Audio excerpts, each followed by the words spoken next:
Shalom, shalom. It's your brother Malcolm coming at you with another lesson in truth, giving all praises, glory, and honor unto Yahweh by Shem Shai. Wait, trying to get situated here. Double honors unto the apostles and the elders of GMS, who are the true leaders of all Israel on earth today. And salutations to the Akim that are doing this work in truth and sincerity, risking their lives and their freedom to do so. To you, I say shalom. All right. This is going to be another lesson or another episode of Let the Bible Speak. And I believe the last one was called The Edom is Falling. So we're going to continue in that because Esau has plans for us and he has power. All right. But the Lord is going to take that power away from him. So I'm going to read out of the book of Esther. All right, I was actually speaking about Mordecai and how the elites today can be aligned with Mordecai in the past because they had everything going for them. They were giving us hell. They're in high positions, wealth, power, fame, all the above, and it looked like there was no way out. But you know, Yahweh by Shem Shai will show mercy unto whom He will show mercy. All right, so I'm going to start at chapter 6 of the book of Esther at verse 13.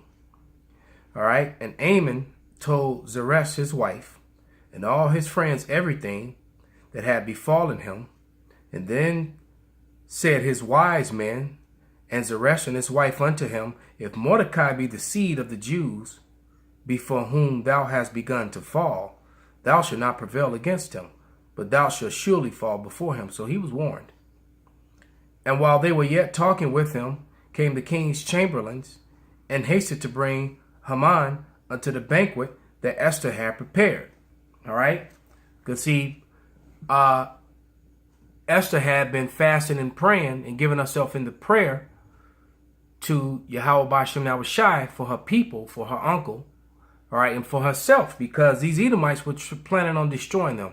The same way that Esau plans on destroying us now, man. There's nothing any different.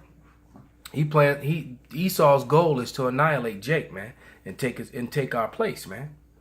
Okay. Chapter 7. Okay.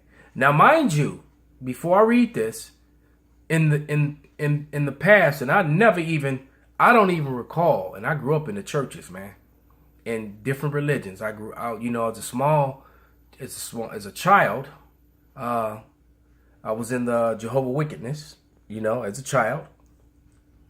And then my young adult life, I became a Christian, Actually, I became a Catholic when I went into the Marine Corps. All right. Probably about halfway through my tour in the Marine Corps, quickly realized that was a bunch of bullshit and left that alone and became a born-again Christian. Okay? And then the Most High woke me up from that madness as well and brought me to the truth that's in the Bible, that I am indeed an Israelite, and that the Bible is all about the Israelites and no one else. Okay? But, in those religions, you have learned that, or you're taught that God is for everybody. And that's a complete and total lie, man. A complete and total lie. Okay? So, let me get back to it because my mind started wandering and I was kind of losing my place. So let me get back to the point at hand. It says, so that the king and Amon came to the banquet with Esther the king. With Esther the queen. All right, so that now I remember where my mind, what I was going to bring up. Esther was basically forced into concubineship and being a wife to the king, but she embraced her position and used it. Okay, the same way we must now.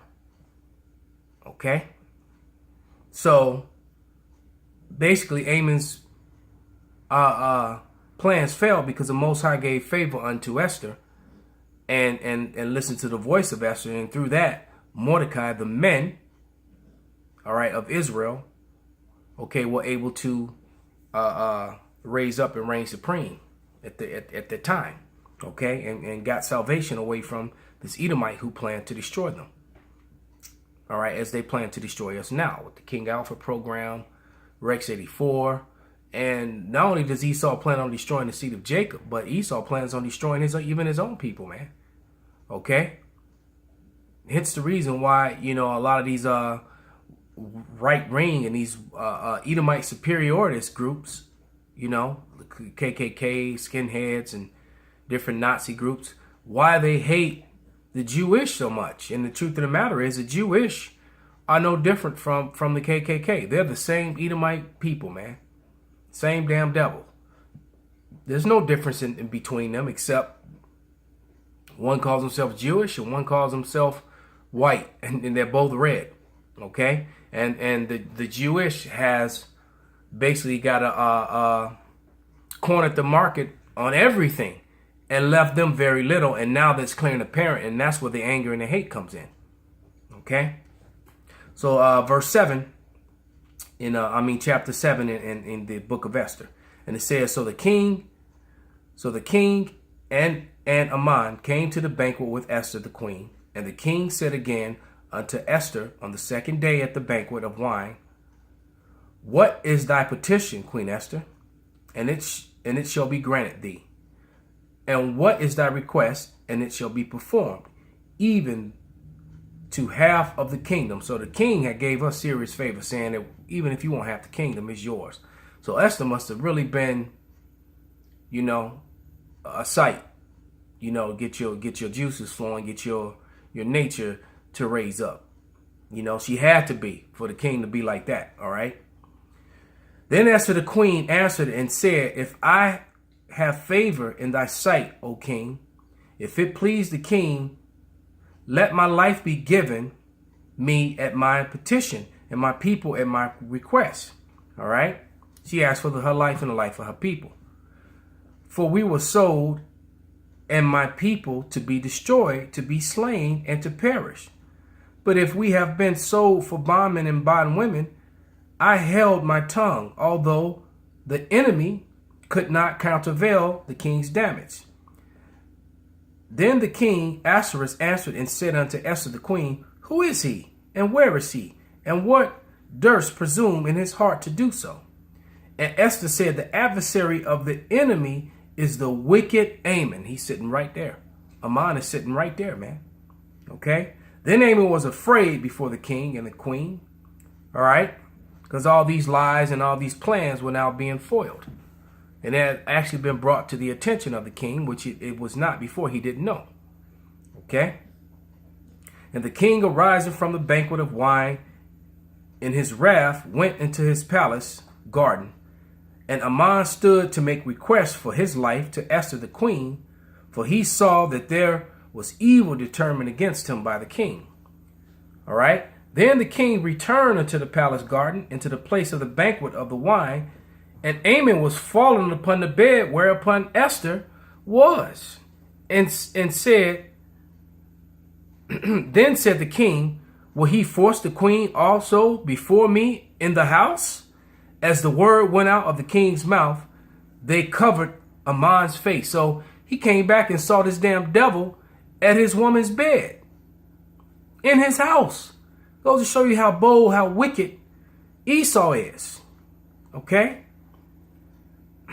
And Habaniah, one of the chamberlains, said before the king, Behold, the gallows 50 cubits high, which Aman made for Mordecai, had spoken good for the king, standeth in the house of Aman. And the king said, Hang him thereon. So they hanged Haman on the gallows, and he had prepared for Mordecai. Then was the king's wrath pacified. So the king was pissed, man, and he hanged Haman. And not only did he hang Haman, man, he hanged his whole household, man. All right, they were all killed, man. All right, I'm gonna drop down to in chapter 8 and verse 2.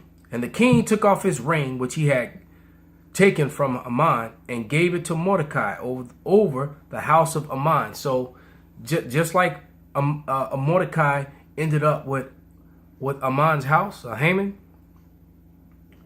we're going to end up with Esau's land, Mount Seir, which is known as Petra today. Why? Because they're going into slavery. The Hamites, so-called Africans, you know, the Ethiopians, the Sudanese, the people in the sub-Saharan Africa, all those Hamites, okay, are going to go back to the land of Ham. Okay?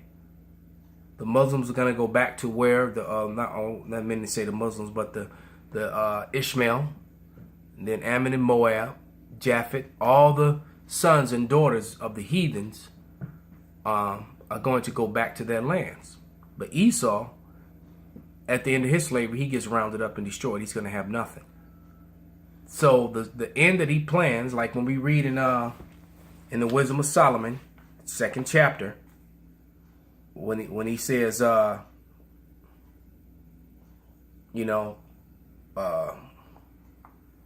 us see if, verse 17, let us see if his words be true, and let us prove what will happen in the end of him.